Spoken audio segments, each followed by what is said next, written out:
Firstly, Tibetan culture or Tibetan nation is one of the very old nation and very old civilization. And I think the ancient time, our neighbors, eastern neighbor China, and southern neighbor India, western and northwest neighbor is Muslim. So these, I think it should be with some adaptation or learning from these neighbors and with our own thinking or idea and also according to the environment. So Tibetan eventually developed our own cultural heritage. Now that become something very unique. And I feel the essential part of Tibetan culture is, it seems very, very, how to say, peaceful nature and compassionate. Peace with environment, peace with fellow human being and the animals like that.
Generally, I believe artists, like musicians, I feel, have great responsibility to serve or to help or to serve humanity.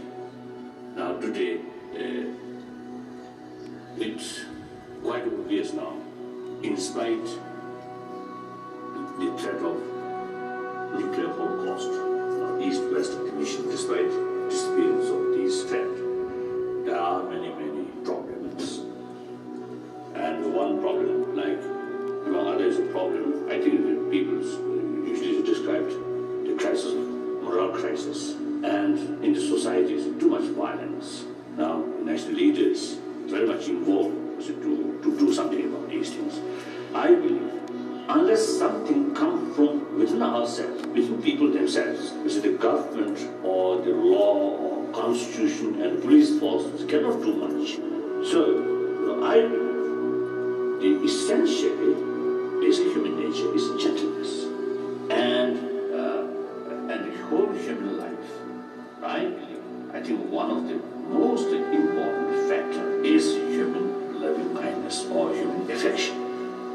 So therefore, basically, I believe there are great potentials among humanity to develop peaceful or happier society. On that basis, now what's happening now today? I think we sometimes, the good side of the human being, compassion or human affection, we simply take for granted and neglect about it. And we pay too much attention to material development or economic side of these things. So our potential somehow not have the chance to develop and grow. So I think time has come to show or to make it clear it's our potential I think inner spiritual development. When I say spiritual, not necessarily religious society, because it's simply a good human heart. That's all. Unless you see the good spiritual things develop within ourselves, in spite of the material development or all other facility, a human society may not have inner peace or inner deep satisfaction. So therefore, I think it is the responsibility of all entire humanity, particularly you as a musician or artist, through your own profession, give people hope and give people the idea. Sometimes people need a little bit too much frustration, discouraged, and always complaining, and lose self-confidence and desire to change their unhappy situation. So give them hope. Usually I do. We have good potential. If we open up our mind, make effort, we have the ability to overcome all these problems, all this suffering. So I think you can utilize your own professional, and through that way, give the people a new idea, new hope, sense of responsibility.